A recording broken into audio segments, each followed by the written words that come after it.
Bismillahirrahmanirrahim. Alhamdulillahi rabbil alamin. Wassalatuhu wassalamuhu ala sayyidina Muhammad asyrafil mursalin wa khatamin nabiyyin wa ala alihi at-tayyibin wa ashabihi at-tahirin ajma'in, amma ba'd.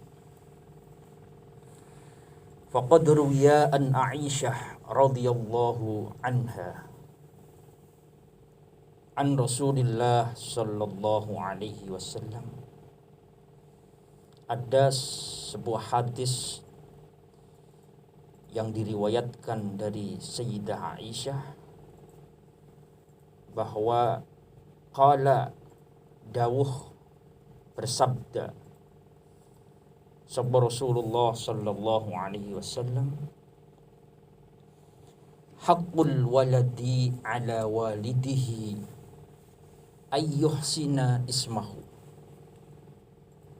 Haknya orang tua terhadap anaknya, yang pertama adalah ayyuhsina ismahu, mbagusi ismahu ing jenenge anak. Orang tua mempunyai kewajiban terhadap anak. Haknya yang pertama di sini hadis ini adalah memberi nama. Tentunya memberi nama ini bukan sekedar asal nama. Bukan berarti terus apa arti sebuah nama. Ampun ngoten. Nama sangat membantu di dalam akhlak seseorang. Akhlak anak ini bisa dibantu dengan nama yang baik. Nama adalah doa. Jadi ketika menamakan anak kok enggak baik, ini sama saja mendoakan anak tidak baik. Bahkan saya pernah baca fitrah ilahiyah yang mendorong anak itu menjadi baik, yang mendorong anak itu menjadi soleh, punya akhlak yang baik, itu yang pertama adalah sholihul walid, orang tua yang soleh. Jadi ketika orang tua itu baik, orang tua itu soleh, itu sangat membantu anak itu menjadi baik. Yang pertama yang bisa mendorong menjadikan anak baik, yang bisa mendorong rubahnya fitrah ilahiyah menjadi baik, itu pertama adalah sholihul walid, orang tuanya soleh. Soleh bukan berarti harus jadi ustadz, bukan harus jadi kiai, bukan. Soleh itu yang penting jadi orang baik. Pejabat ya bisa memegang amanah jabatannya. Pedagang bisa jujur, itu juga soleh. Kita tahu seperti sahabat Abdullah ibn Mubarak, sahabat yang sangat alim, yang banyak meriwayatkan hadis. Itu orang tuanya hanya tukang jaga kebun kurma. Saking soliye, bahkan kurma yang manis, kurma yang tidak manis itu nggak bisa membedakan. Nggak bisa membedakan karena tugasnya hanya menjaga. Kita kan enggak, kadang orang disuruh bunteli kerupuk saja itu pasti bunteli karo makan mesti. Lah itu disuruh jaga kurma, tugasnya jaga kurma. Enggak tahu kurma yang kecut itu seperti apa, kurma yang manis seperti apa, enggak tahu. Ini begitu solehnya orang tuanya, punya anak yang luar biasa, yaitu Abdullah ibn Mubarak. Kaya raya dan alim, ulama besar. Itu gara-gara orang tuanya yang soleh. Jadi salihun. Yang kedua, nah ini yang kedua, Mas, ada hubungannya dengan hadis ini. Yang kedua adalah nama yang baik. Jadi nama baik itu sangat mempengaruhi dalam akhlak seseorang. Jadi fitrah ilahiyah itu bisa menjadikan baik pada anak ketika anak itu diberi nama yang baik. Karena dalam hadis sahih itu innakum tud'auna yaumal qiyamah bi asma'ikum wa asma'i abaikum. Innakum tud'auna, kalian semua besok di hari kiamat akan dipanggil dengan nama-nama kalian. Wa asma'i abaikum, nama-nama orang tua kalian. Fa ahsinu asma'akum, maka berilah nama yang baik. Jadi nama di dunia ini ketika orang masih hidup atau sudah meninggal, nama itu masih melekat. Bahkan besok ketika kita sowan wonten ngarsanipun Allah, bahkan ketika kita di surga sekalipun, itu nama yang diberikan di dunia ini masih melekat sampai besok di akhirat. Jadi kita sudah mati saja, itu orang panggil ini kuburannya siapa, tetap masih namanya.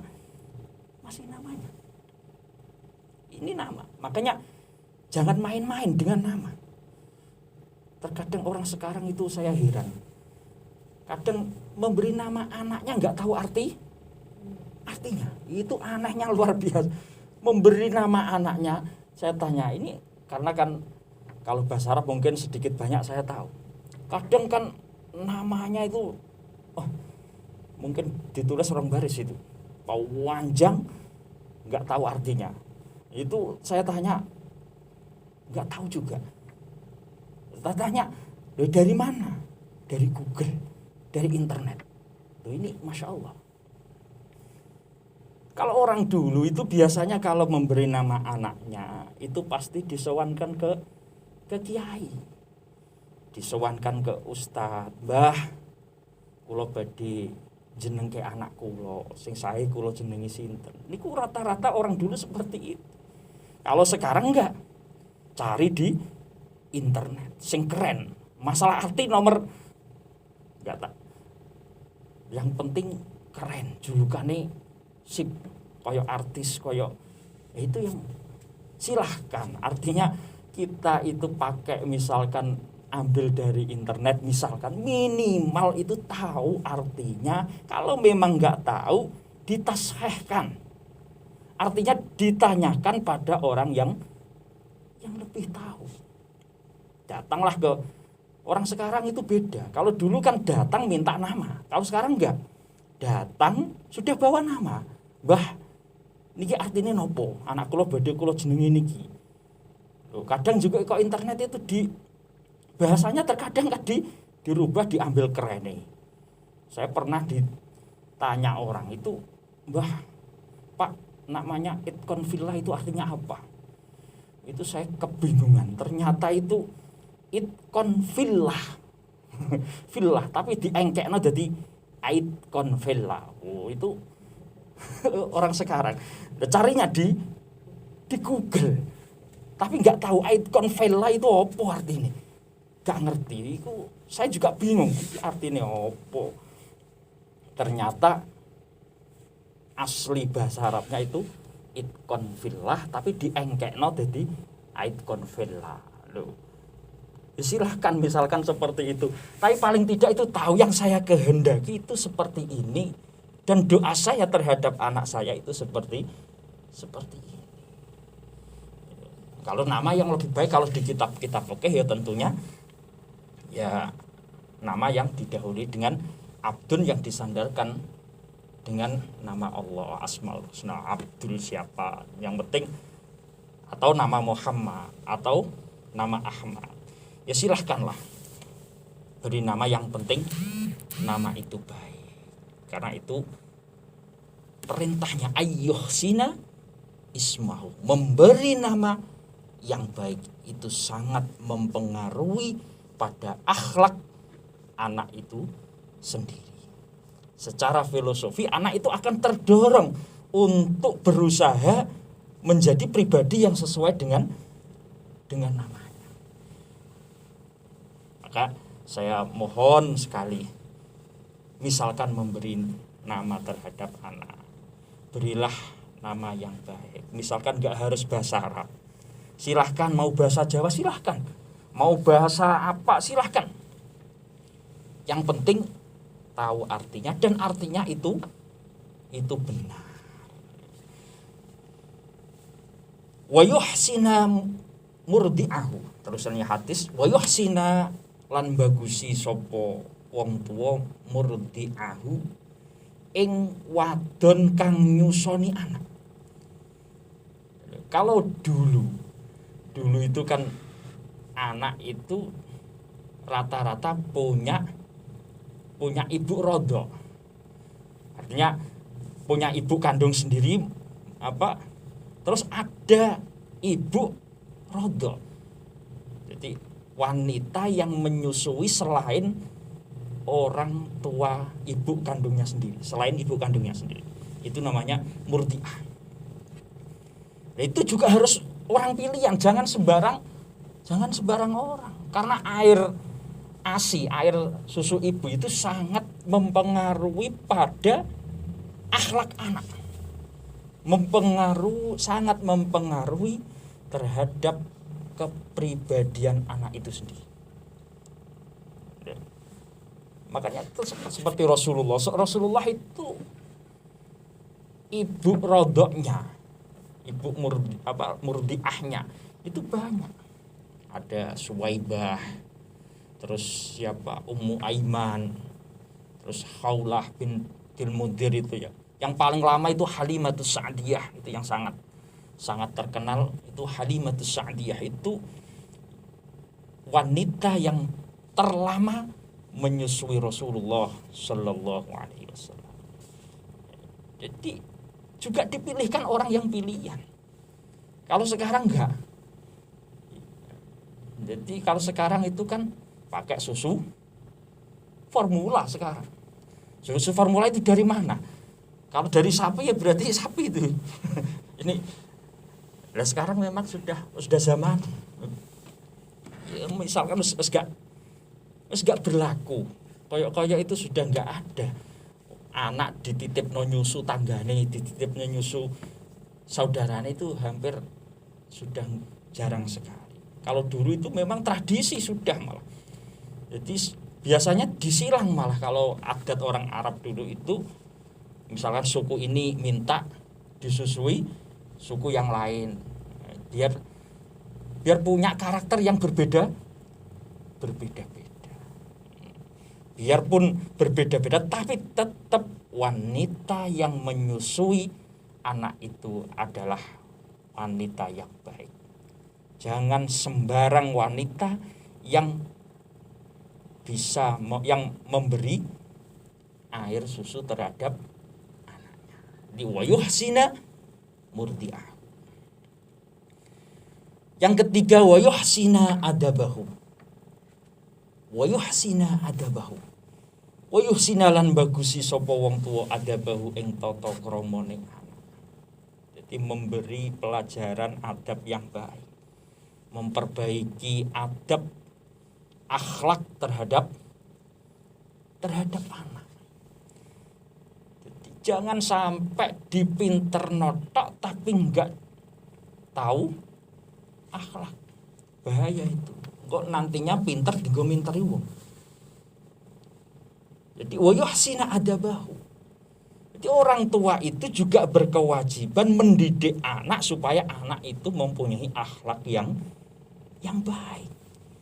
Nah, terus bagaimana supaya anak itu mempunyai akhlak yang baik?